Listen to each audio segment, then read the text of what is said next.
It's a beautiful day and a fine time for healing. Podcast host Randi Fine, a narcissistic abuse expert and the author of the groundbreaking book Close Encounters of the Worst Kind and the captivating memoir Cliff Edge Road, invites you into her sanctuary, a place where your physical, emotional, and spiritual well-being are all that matter. So put your feet up, relax, and enjoy today's show. And now, here's Randi. Good morning. Thank you for tuning in to listen to A Fine Time for Healing. I am your show host, Randi Fine. Just think about this. Imagine life free from emotional and mental pain. Removing the barrier that has been holding you back from being happy.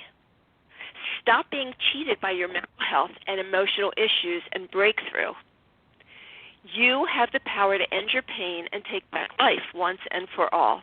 Today's special guest, Jeff Tejcek, it's a difficult name, Tejcek, founder of Virtual EMDR, is filling that need and rapidly expanding across the United States with a unique interactive online software, the first of its kind to broaden vital mental health access throughout the nation.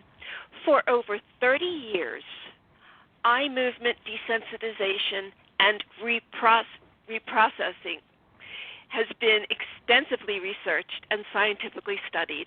EMDR is an integrative psychotherapy that stimulates the brain's ability to process life's events, resulting in a release of the emotional burdens connected with those events.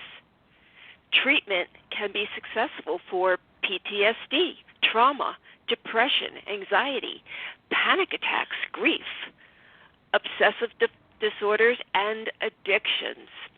And I want you to meet Jeff so he can tell you more about this. Good morning, Jeff. Well, for you it's night, but hello. Hi, Jeff. Hi, Randi. How are you doing? I'm glad to be here. Thank you. Thanks for coming. And I know that you are calling from Singapore, which is quite far, so we're hoping that the connection is good. Can you tell us how you got there, or is that something you want to talk about down the line? No, I can absolutely tell you. I mean, so you can tell from my accent that I'm an American. I'm from Colorado, actually, and it was just sort of a series of events. My wife is sort of a corporate go-getter, very successful career person, and she was offered an opportunity here in Singapore to sort of rescue the Asian wing of a big beverage company that was having some problems, and so she came here for a temporary contract, and things just sort of fell into place. She ended up continuing to work with that company, and then I ended up basically selling everything I owned and packing a big suitcase and getting on an airplane for ultimately what's about a 30-hour trip door to door from Colorado, and been in Singapore for about 5 years now. Do you like living there? Not particularly. So one of the things that I really loved about Colorado is just the spirituality of the whole thing. And I'm not particularly a religious person, but I felt very close to God, whatever God is, whenever I would be in the mountains or hiking or fishing or skiing or just, it always made me think about those kind of things. And Singapore it's an incredibly crowded city. It's like living in Manhattan, but it's hot all the time. And so, no, I'm not, it's fine. It's a good place to raise kids, and we have little kids, and, it's fine. I'd love to live in the Rocky Mountains again, though, to be honest with you. Okay. And has COVID hit Singapore? Yes and no. So they had, Singapore has a lot of construction workers that come here from other countries, India and Bangladesh mostly, and the construction worker community was hit really hard. So the Singapore government took some action and isolated all of them in dormitories. So amongst that community, there have been a lot of cases, but amongst people outside of that community, Singapore has been quite low. I'm not positive about my numbers here, but I think it's been only around 10 deaths and only around a few hundred cases or something like that. So it has not been very significant in Singapore, certainly not like some of the other countries that were hit really hard with COVID. So, well, that's really good to hear. You know, right about now, I would like to be living in another country because the United States is in just such turmoil and chaos. But, you know, it doesn't feel like the United States anymore. Everything is changing. But, you know, I'm here, you're there, whatever. Okay. Yeah. All right, so EMDR. What exactly is EMDR? Okay, so you sort of mentioned this in the intro, but the words EMDR stands for eye movement desensitization and reprocessing. And what's funny about that is you can tell that someone pretty scientific named that because it's quite a mouthful. So I mean, I often refer to it as just eye movement therapy. The idea behind EMDR, sort of the short version of it, is you're stimulating the hemispheres of your brain, the left and right side of your brain, while you're thinking about, it's a bit more complicated than this, but this is just kind of a general overview, while you're thinking about traumatic events in your past or other things that are bothersome to you. And while doing this, those bothersome memories and emotions, the volume really turns down on them and they become more like regular emotions, and your brain sort of digests traumatic memory in that way. EMDR was discovered about 30 years ago in the late 1980s, and it's been done. There are in-person EMDR therapists all over the world. Millions of people have done EMDR, and it's an incredibly successful modality for PTSD, complex PTSD, addictions, depression. There are a lot of specialized approaches or programs for doing EMDR. So in short, what it is, it's eye movement therapy, but it's not necessarily just with the eyes. For example, my program, the company that I own, our program, Virtual EMDR, not only has the visual portion of it, the eye movements, but also you have things like audio tones that move from ear to ear. But the idea is that you want to stimulate the left and right sides of your brain. How's that for a complicated, jargon-filled answer? Actually, it's not that complicated. It's pretty simplistic. Yeah, I'm just thinking to myself, you know, how does bringing the two hemispheres of the brain resolve these issues? Yeah, so I mean, I can do my best to answer that. The answer is scientists do not entirely know. So they have done like MRI scans or SPECT brain scans on people with PTSD before EMDR, and then let's say after about 5 sessions of EMDR, and they can see a very clear difference in how the brain is functioning. Areas of hyperactivity in the brain are gone. That being said, we don't know enough about, as advanced as human science is in 2020, we still don't entirely know enough about how the human brain works to determine exactly why it's happening. And this is, you know, there have been millions of EMDR sessions performed around the world in the last 30 years, and we still don't understand why it works. We know that it works. Scientists think that it's something similar to what happens in REM sleep when you sleep at night and go into REM sleep mode, but they're not entirely sure. Okay. So somebody just kind of came up with an idea, tried it out. Wow, this kind of works, and then developed it from there. When you go into EMDR, and we're going to get into your your program, the Virtual EMDR program, in just a second. But when you go for when you go for an EMDR session, how many does it usually take to resolve the issue that you're there for? Okay, so I'm going to have to give some general answers on this kind of stuff, and unfortunately the answer is it depends, which is pretty typical for this kind of a question. So if you have, let's say, a single incident trauma, you were a victim of a crime. It happened one time, somebody came up to you, they stabbed you in the leg with a knife and took your purse and ran away, and it was really upsetting, and you're having some PTSD after effects from it. Well, you may be able to resolve that in, as few as 3 or 4 or 5 sessions of EMDR. On the other hand, if you have, let's say, complex PTSD from, years and years of mental abuse and physical abuse, plus you're abusing drugs, plus you have depression and all this other stuff going on, you can spend a lot more time doing EMDR. Also you mentioned with in-person EMDR therapists with, instead of virtual EMDR, in-person EMDR therapists tend to have 2 or 3 or even more sessions, which are just preparation sessions where you talk about doing EMDR before you actually do EMDR. Our approach, self-guided online EMDR with virtual EMDR, isn't like that. You start doing EMDR right away. So, short answer, I would say around 4 sessions or more is when it really starts giving you permanent relief from the symptoms and emotions that you have around PTSD or trauma. Okay. All right. Good.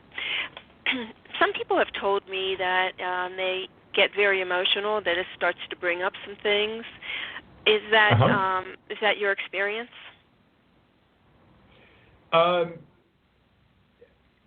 Some people can experience some emotions sometimes doing an EMDR session, but that's a good thing. That's an amazing thing, actually. So let's use my silly example before of, you're a victim of a crime and, I don't know, you've got somebody stuck you in the leg with a knife or something like that.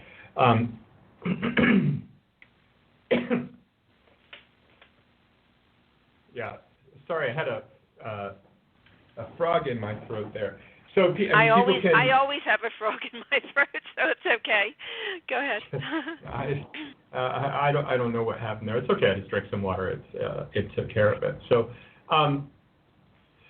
So like I said, for a more simple issue like that, you can tend to get permanent results after 4 or 6 sessions. But the way that EMDR really feels is that you'll still remember that you had a bad experience. It's not like, it turns it into a happy memory, but it's not a traumatic memory anymore. And what that means is it doesn't haunt you. You don't find yourself walking down the street terrified that you're going to be a victim of a crime anymore, or you don't find yourself, washing your hands after lunch and thinking about when you were a victim of a crime 10 years ago. It really sort of turns all that stuff into a normal memory. Does that clarify a little bit for you? Yes. So it releases the emotional burden that's connected with the events. Okay. Yeah. That sounds. Regarding having sort of intense emotions associated with doing an EMDR session, that's actually really a good thing. If you're facing traumatic emotions from your past or when you were victimized or something like that, and you're stimulating the hemispheres of your brain while you're doing it, you're sort of confronting what happened to you. So it does bring up some of those feelings, but that's great. When you have an EMDR session that is upsetting like that, and some can be upsetting, some you can feel a huge sense of relief afterwards. When you have an EMDR session that's upsetting like that, that's great. That means that your brain is processing traumatic emotion. And there's an old expression in the EMDR community, which is let your brain do the heavy lifting. And if you're having those kind of emotions after a session, that's fantastic. Okay. So let's talk about the virtual EMDR. So with that in mind, what would happen if somebody was experiencing that and didn't have a trained therapist by their side? How would they deal with that? I mean, I think they would deal with it the way that anyone else deals with having a negative or positive emotion. I mean, so I consider myself to have, just as an example, to have good mental health, but not all my days are perfect. And, you know, on a day where I feel upset or I'm grieving over a loss in my life or something like that, I mean, I don't feel like I need some sort of special coping mechanism or anything like that. It's just, I feel like it's a pretty normal part of life to have those kind of emotions sometimes. So when people do experience unhappy emotions as, you know, part of doing EMDR, that's fine. It's not something that they necessarily need support for. Although we do say with virtual EMDR that if people feel like they do need support of some kind, they can always call a close friend, or if they need to, they can go to in-person EMDR sessions. But they're really expensive compared to doing EMDR online or virtually. So if people feel like that they need that, though, that option exists for them. Okay, all right. And I'm asking because many of my listeners have complex PTSD, and so many things are deep set, things that have not ever come up. And when they come up, they can be quite just upsetting. They really can throw you. So that's not something where they could actually just call a friend. They would actually need support. But so I would think that they would have some kind of counselor or something like that on the side for those aspects should they come up. So tell us how you developed this. Go ahead. No, I mean, to be clear, it's not like the emotions that come up from EMDR are, you know, overwhelming or something like that. They're sort of like any other sad or angry emotion. So, you know, I would argue that it's pretty infrequent that someone would, you know, might need additional support. Okay. When I first discovered EMDR, I was doing some in-person sessions with a counselor in Colorado, and I remember one session in particular, you know, I shed a few tears sitting in the car afterwards by myself, but I was okay. I could tell that what I had just done had really helped me, and that I was healing, and that it was a good thing that I was going through. So those negative emotions aren't necessarily bad, and I would encourage anyone with PTSD to just try it and see how it went for themselves. So. Got it. Yeah. Okay. So I got it. So the things may come up, but the emotions are manageable. Okay. Absolutely. Right. Okay. So how did you come up with this idea for virtual EMDR? Yeah. So you know, as I just mentioned, I went and saw an in-person EMDR therapist in Colorado some years ago, and was recommended to me by a friend of mine from that I had known for quite a while, and I'd never even heard of EMDR at the time. And I had some issues around childhood trauma with my parents, with you know, I had kind of a worst case scenario childhood. There was every kind of abuse you could think of was basically there in one form or another, and I was, you know, I found myself in my 30s, I'm 47 now, struggling with all this stuff that had happened decades earlier. So I went and saw an in-person EMDR therapist, and it was amazing. Within a handful of sessions, I'd really dealt with all that stuff. At the same time, I also had a crippling fear of flying. I hadn't been on an airplane for 11 years, so I went back to the same EMDR therapist, and we did some sessions around my fear of flying, and it completely changed that as well. It was so weird how well it worked. I took a flight to Seattle shortly thereafter, and I was just fine.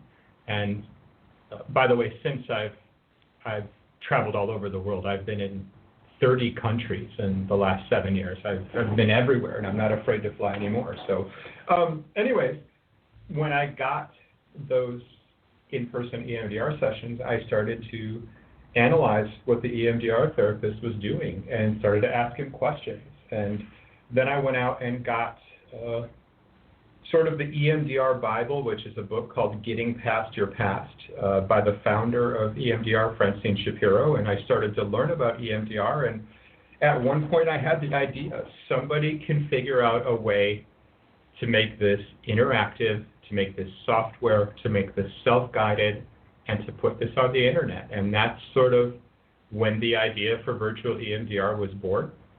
I ended up partnering with the therapist. I ended up, hiring some people, in the scientific community, to help do some of the initial research, and that was it. After I got the idea, I sort of stumbled and got the early version of Virtual EMDR going within a year, and here we are now. It's been 5 years that the company has been going, so that's how it happened. That's great. That's great. It must have taken you quite a while to get this up and running, but I think it's great. So, what are some of the benefits of using the Virtual EMDR versus going? And you mentioned the cost. That was one of them. What would be another benefit of using this over seeing a therapist? Yeah, so I want to make clear that there are benefits to both approaches. The benefit to doing EMDR with a therapist is that there's somebody sitting right next to you. If you have a question, if you need some sort of assistance with something, there's somebody right there to answer your question. On the other hand, the benefits of Virtual EMDR is you can do it at home whenever you want to. You can do a session. You don't need to wait for your appointment with your therapist next week. You can do it whenever symptoms strike. So let's say you have a huge argument with your spouse, and it really brings up a bunch of triggering feelings of inadequacy from the trauma that you had in your childhood. You can jump on Virtual EMDR and do a session to make yourself feel better. You can do sessions also as long as you want or as short as you want. So with EMDR therapists, it's 100%, they're sort of guiding the show. That's going to be 1 hour. They're going to tell you, what they want you to work on, all that kind of stuff. Virtual EMDR gives you an opportunity to decide for yourself what you want to work on and how long you want to work on it. And what's great about that, especially when it comes to PTSD or complex PTSD, is you can break the things that you want to work down into sort of bite-sized pieces. You can take individual incidents of trauma from your childhood, for example, and do sessions around them. So you get to sort of decide where things are going to go and be your own leader by doing Virtual EMDR online instead of EMDR in person with a therapist. And and the other thing we did mention is definitely price. In-person EMDR sessions with a therapist are $100 or $200 an hour. And we're an absolute fraction of that for all the Virtual EMDR sessions you want to do. So, but again, there are benefits to both approaches. Okay. So what would a session be like, a Virtual EMDR session? What would it be like, basically? I know you could get into different things, but, what is a basic session like? Yeah, so you want to go somewhere where you can be alone for, let's say, at least 20 minutes. Our research indicates that the majority of our sessions are our clients do are between 20 and 25 minutes. You get in front of a laptop or get in front of your computer or use a tablet. You have to wear headphones because there are going to be audio tones that move from ear to ear. Is that binaural bits or whatever they're called? Binaural? It is. That's the same idea, but so in EMDR, the Virtual EMDR, the actual software, you're going to watch a moving visual object on your screen that goes left and right, or it can be set to go in a figure 8 pattern or other patterns, and while it moves on your screen, you'll hear tones, left side, right side in your headphones. And the idea is it stimulates the hemispheres or the sides of your brain, and it's pretty amazing. You really feel it on a physical level. That sounds so cool. It is quite cool. So after a session, and this is nothing to be afraid of, just very briefly afterwards, the lights are sort of bright, and you feel like, and this is nothing to be scared of again, but it feels kind of like you just pounded a couple glasses of wine just for a few minutes. Like you really have sort of a tingling sensation because you've been stimulating your nervous system so much. So to answer your question, though, I mean, you sit down in front of your computer, you click the Start Session button, and the Virtual EMDR program will start asking you questions. It'll say on your screen, Randy, how are you feeling today? And you can type right into the screen, I had a big fight with my partner, and I'm feeling very upset, and it's bringing up my trauma. Then you click on the next button, and it will say to you, okay, where in your body are you feeling it? But, you answer the questions as you go through, which is helping you to formulate exactly what you want to work on in your virtual EMDR session, which is called your target.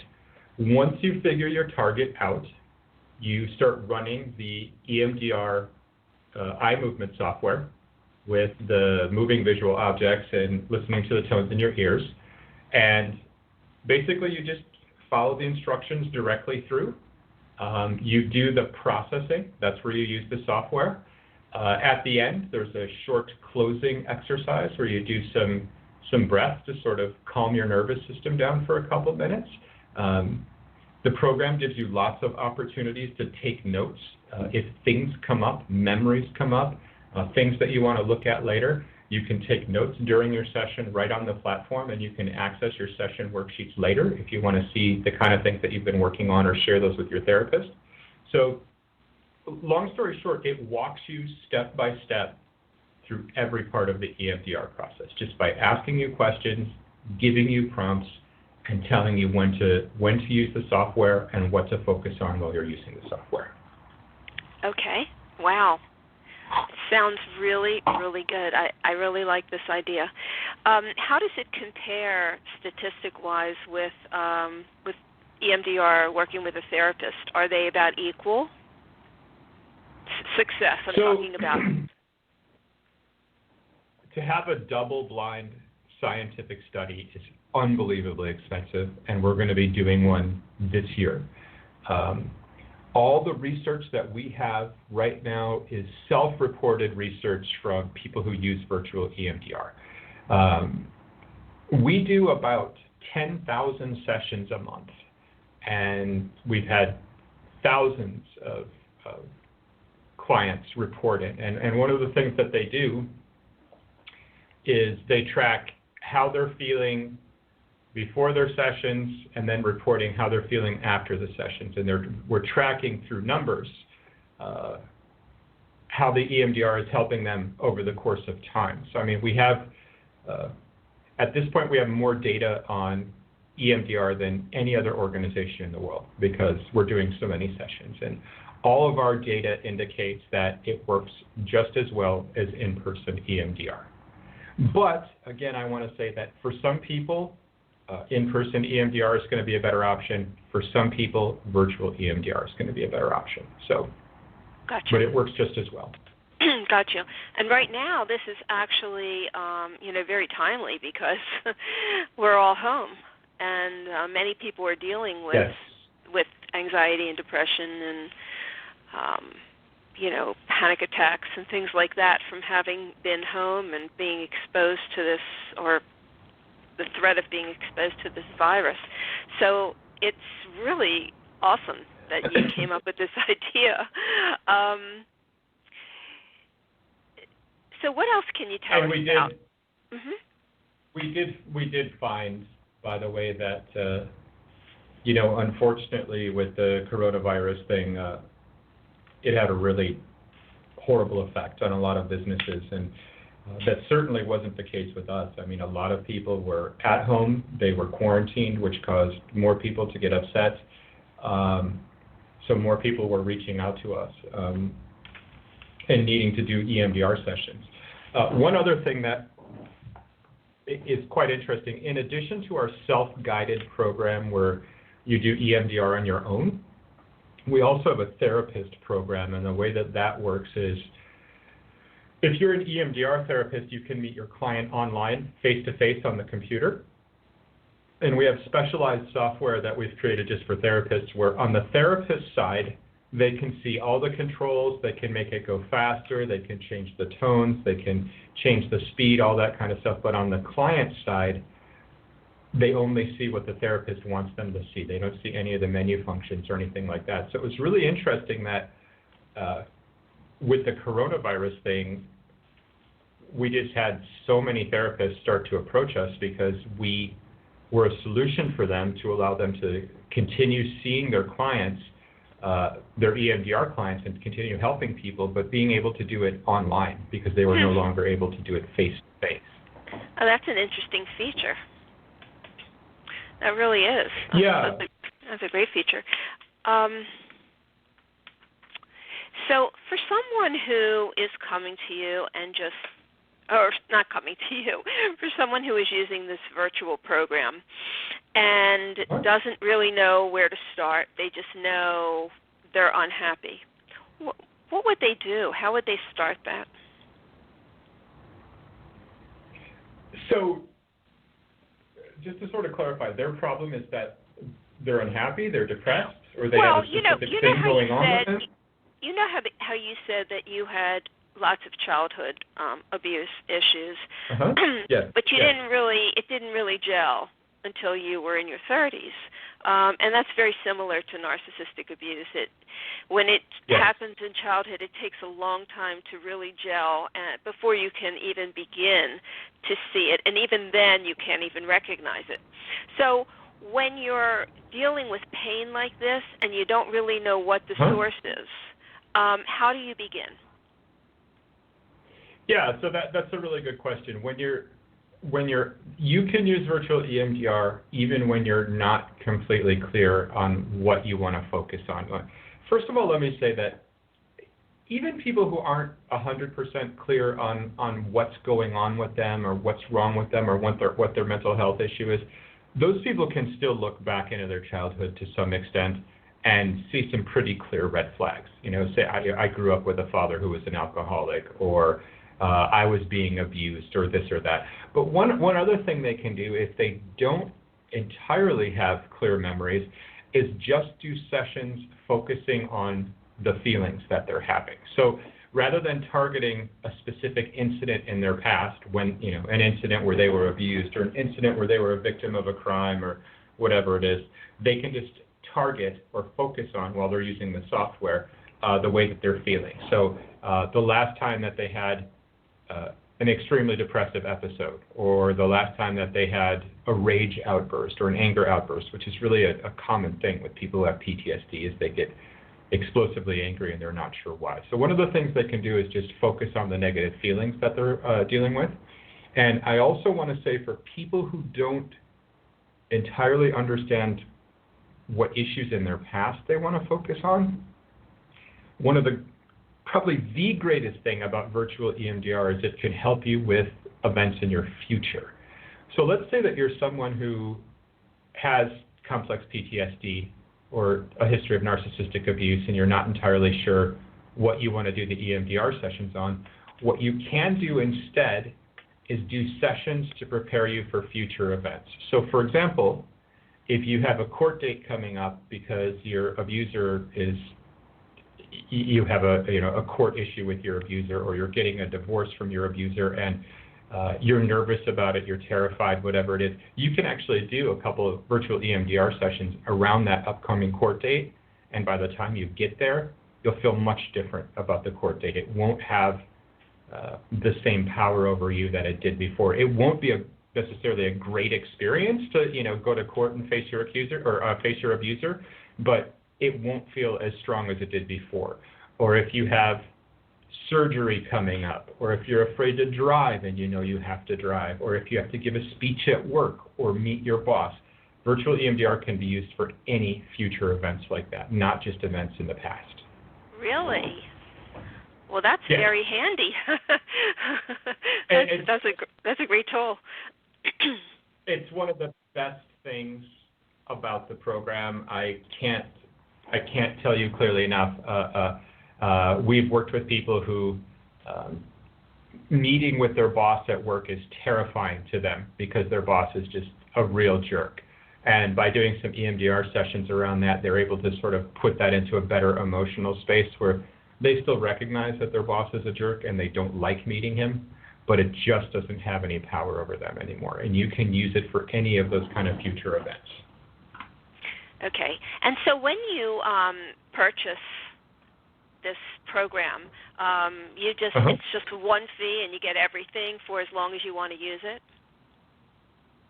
We have a subscription model is what we do. So you can sign up for monthly with us, or we have a 3-month package as well. Now, a lot of people, especially if they're motivated to get to work, they can get all their work done in a month. Other people like to keep a virtual EMDR subscription in case an incident comes up. What I mentioned earlier, if you have a fight with your spouse or just something happens in your life that is really upsetting to you, you can do an EMDR session at home and feel much better about it. So, but the majority of people can get all the work that they need to get done within just 1 month. Okay, so it's done by subscription. All right. Yes, and it's unlimited sessions on your subscription. We have some people that do, a couple sessions a week because, maybe they find it a little emotionally upsetting to focus on something in their past. But then we have, clients email me all the time about how things are going for them with virtual EMDR. We have some people who are these people who get up at 5 a.m. and run 10 miles every morning. And, some of those folks use virtual EMDR every day for 3 weeks, and then they feel completely different. So, it really depends on how much effort you want to put into it as well. Okay. So, since you've developed this, you said it's been 5 years, have you noticed an increase in the need for this or, any other emotional issues, mental health issues? Have you noticed an increase in that? Other than COVID. I mean, COVID's obvious, but yeah. How's that been going? So, it's really dumb luck that I thought of this idea, and I thought of this idea right at a time when EMDR was getting more and more popular. And I can't tell you now what it's like for me. I'll meet a new person and I'll just mention EMDR and they'll say, hey, I've heard of this before. This is that therapy. I'll say, yeah, that's the one. So it's been an amazing experience for me to see how much it's grown. It's grown beyond my wildest expectations. When this company first started, the idea was, if we could just help a handful of people out and, not support ourselves, that would be fine. And we've gotten lucky enough that, we're making a career out of it as well. So, and the other reason that virtual EMDR has really grown is because we have what's called specific protocols. So we have a protocol specific or programs specifically for depression, specifically for fears and phobias, specifically for PTSD, specifically for grief and loss issues. And as we've introduced more new protocols for different things, like our trauma protocol, for example, more people have become attracted to virtual EMDR, and it's sort of reached the point where so many people have heard of us now. Like I said, we do about 10,000 sessions a month at this point. And one other thing that really helped us grow and become much more visible as a company is philanthropic work that we've done. We've given our program away for free to, I think it's around either 1,500 or 2,000, I don't have accurate numbers, military veterans, firefighters, law enforcement officers. And then we also just did a big program with frontline healthcare workers with the COVID-19 thing, where we gave any frontline healthcare worker that contacted us got free access to our program as well. So all those kind of things have really helped us grow beyond our wildest expectations. That you're very fortunate, but it was a great idea. And I know, are you a tech guy? Like, what was your background? So, I was making medical products. Before this, I was writing about urology, neuroscience, orthopedics, and then before that, I was actually a journalist. But I've always been an inventor. To be clear, I'm not the brains behind virtual EMDR. It was just my idea. And when we had the idea, we brought professionals in right away. Therapists, EMDR therapists, people who really knew what they were doing. So, but I was not in this field at all until I thought of this idea. That's incredible. That is really incredible. Do you plan on doing like an app for this, or is this just working fine for you? It sounds like it's working fine for you. Yeah, we already have a free app, but our free app is just by beat, so it's not a full session of EMDR. It's just sort of a calming or meditation tool, but you can find it on with Google Play or iTunes. The problem with the idea of an app is to do the visual part of EMDR, a phone screen is too small. If you have a dot moving on the phone screen, your eyes are hardly going to move at all. You need a bigger screen to do it. So, in fact, there are some other. It's been such an interesting experience. There are now some other EMDR apps out there who have basically taken our idea, our technology, and ripped it off and put it out there, but they don't come with any sort of instructions or walk you through a program. They just end up being some moving dot on a screen, which is basically useless if you don't know what you're doing. I always think of the analogy of it's like having a car that you're driving with no steering wheel on it. So, but we do have an app that's free, virtual EMDR app, and but it's just audio. It's more of a meditation and relaxation tool. Okay, that's good to know. Is that called Virtual EMDR, or what is that called? Yeah. It's just, if you go to Google Play or iTunes and punch in Virtual EMDR, you'll find us on there. So. Okay. So has EMDR advanced in its methods, or is it pretty much the same way it's been since when it was invented? Yeah, so this is a great question because it's such a fascinating time. All right, so when EMDR was invented 30 years ago, they came up with this, Francine Shapiro came up with this 8-step process for EMDR, and there are still sort of the militant EMDR community who sticks with that 8-step process, but there's been mavericks in the EMDR community who have said, I can come up with a specific process for compulsive overeating or addictive behavior or whatever it is. So some therapists have really taken it in a new direction, and Virtual EMDR is the only online company that's done that. But even in, let's say, the last 6 years that I've sort of been paying attention to EMDR, it has evolved and it has grown so much. People are the therapist community is constantly innovating new ways to do EMDR, new approaches for EMDR. And I think the future for EMDR is really going to be exciting to see where this sort of takes all of us. So, yeah, it's changed a lot. Well, I'm really happy. I'm really happy to know about this because there's just, PTSD and complex PTSD are sometimes very difficult to treat through, therapy and counseling, and it takes a long time to try to heal that, and often people don't respond well to it.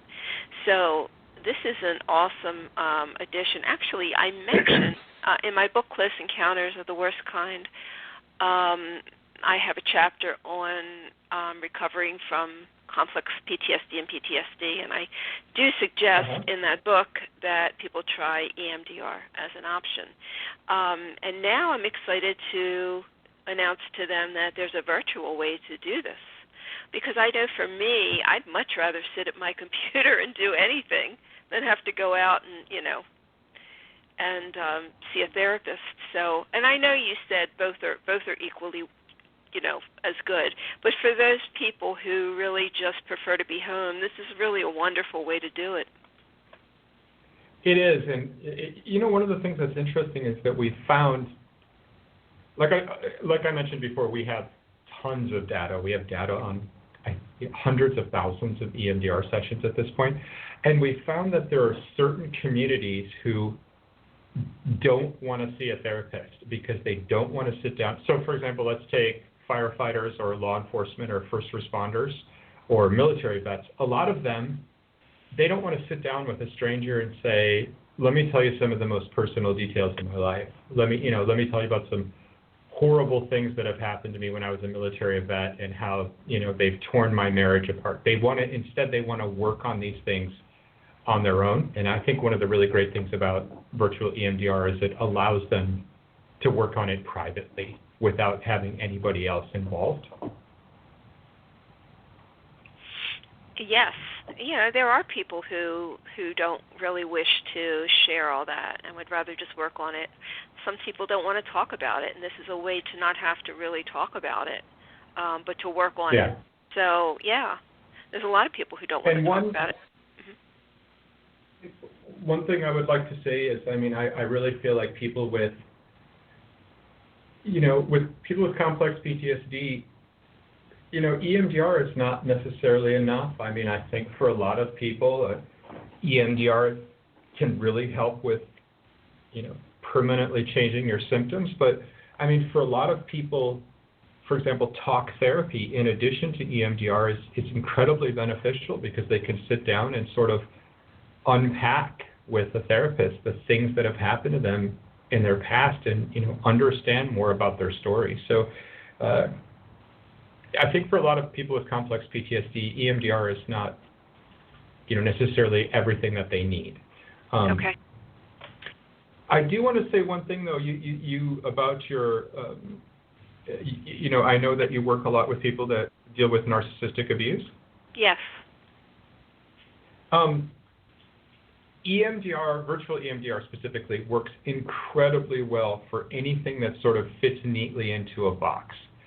So some examples of that are, you were in a horrible car accident and you broke your leg and had to go to the hospital and get surgery. Well, it's really obvious what you want to focus on in your EMDR sessions. It's not confusing. It's not nebulous. You want to focus on the car accident, the pain you were in, remembering the ambulance ride, remembering the difficult rehab. It fits neatly into a box what the kind of issues that you want to work on are. Well, this is sort of the same with people who are, dealing with narcissism or a narcissistic spouse or narcissistic family members. Virtual EMDR works really well because it again fits neatly into a box that the things that you want to focus on while doing EMDR, the things that are the problem are issues regarding, what happened with this specific person or people and memories around them. So it doesn't tend to necessarily be confusing as far as what to focus on. And because of that, it makes the EMDR even more effective because it's so clear what the origin of the things that you want to focus on and what you want to work through are. Does that make sense?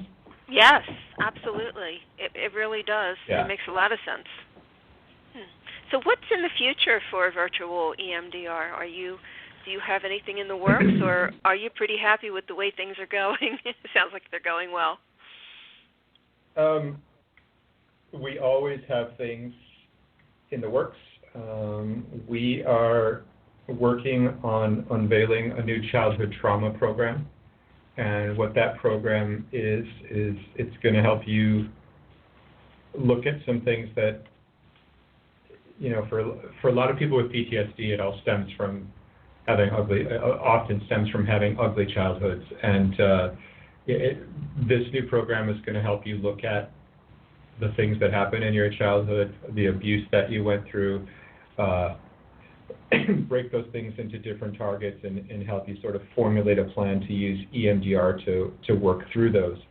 And in EMDR, they have what's called protocols, which are specific programs designed to focus on a particular issue. So, for example, we have a grief and loss protocol for people who have lost a relationship or had a spouse die, or we have a fear and phobia protocol, or we have a PTSD and trauma protocol. Well, we're releasing soon a new childhood trauma protocol that's going to help people with that specifically. Other things that we're working on, honestly, Randi, I feel like we can help hundreds of thousands of people who otherwise cannot get help. So, I mean, I look at military veterans who have been exposed to war, and so many of them cannot get the treatment that they need. And if we could get them access to virtual EMDR, I really feel like we can change the lives of hundreds of thousands of people. So that's also a focus. But it's unbelievably hard to get the government to do anything, even to try things for free. So we're just trying to help whoever we can. And like I said, we do a lot of charity work with these communities. We give EMDR away for free to a lot of these communities. So the big thing for us in the future is to see how many more people that we can help. Absolutely, and there's endless amounts of people that can be helped by this. I would actually love to try it, and I'd probably talk to your publicist about maybe getting getting a trial thing that I can use at home, because if I want to be able to recommend this, but I have to try it first.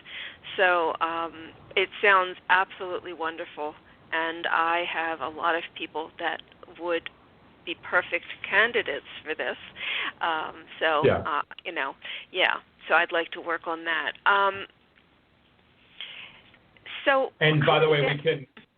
I will set that up for you. I will arrange that for you. So. Oh, yeah. Perfect. Thank you. Yeah, I'd like to really give this a try. I mean, I'm sure I could come up with something. I've done a lot of work, but I'm sure I can come up with something. I'm afraid of heights, so yeah, I can work on that one.